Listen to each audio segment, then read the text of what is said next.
Imagine a world where drug discovery takes days, not decades, and AI predicts climate patterns with unprecedented accuracy. This isn't science fiction anymore. By 2030, quantum computing is set to unlock these groundbreaking possibilities, profoundly reshaping our lives in ways we can barely comprehend today. Are you ready for the quantum revolution? Quantum computing has been called everything from the next industrial revolution to overhyped vaporware. But what's actually true? And more importantly, what might the world really look like in 2030? For decades, traditional computers have relied on bits, zeros and ones. Quantum computers use qubits, which can exist as 0, 1, or both at the same time. This property, known as superposition, along with entanglement, allows quantum systems to process information in ways classical machines simply can't. And this isn't just theoretical. In 2019, Google announced it had achieved quantum supremacy, claiming its 53-qubit Sycamore processor completed a task in 200 seconds that would take a classical supercomputer 10,000 years. IBM disputed that number, but even they acknowledged the achievement represented a major step forward. Fast forward to today, and the race has only intensified. IBM says it plans to build a 100,000-qubit quantum system by 2030, calling it an inflection point for practical quantum computing. Microsoft, which doesn't yet operate physical qubits, claims its research roadmap aims for a quantum supercomputer within 10 years. China is investing billions into state-backed quantum programs.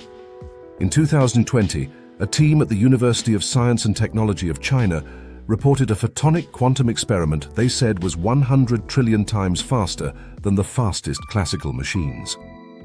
D-Wave, while controversial for its approach, already sells quantum hardware used by companies like Volkswagen and Lockheed Martin for optimization problems.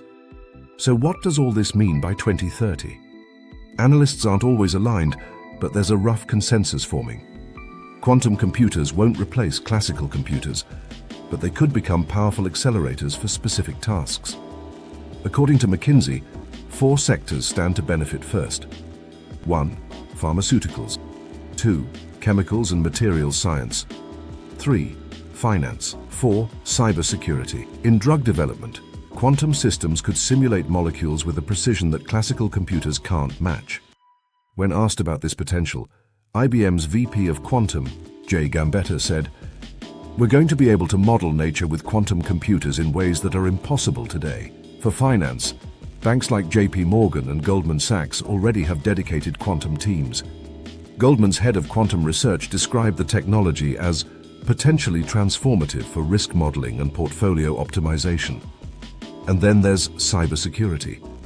Experts warn that once quantum computers reach sufficient scale, they could break widely used encryption methods like RSA and ECC.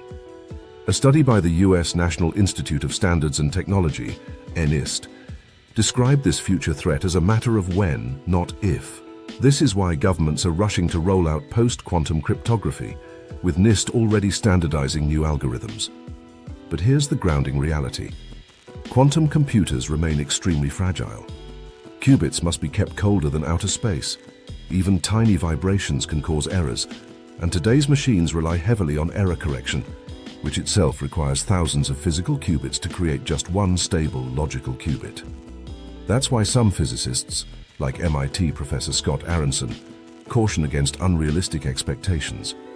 He once said, "Quantum computers won't solve every problem faster. There are huge engineering challenges left." So the big question, is quantum computing hype or reality by 2030?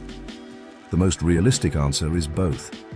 By 2030, experts expect functional quantum systems with thousands to tens of thousands of qubits, early commercial applications in chemistry, logistics, AI optimization, and materials science, growing use of quantum-secure encryption, a hybrid world where classical and quantum computers work together. What won't happen by 2030?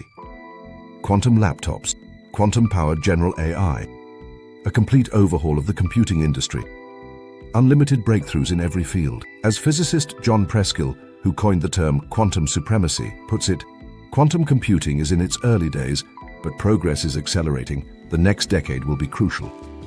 So by 2030, We're unlikely to live in a full quantum-driven world, but we'll almost certainly see the first industries transformed by it. The foundations of a new era will be in place. The revolution won't be instant, but it has already quietly begun.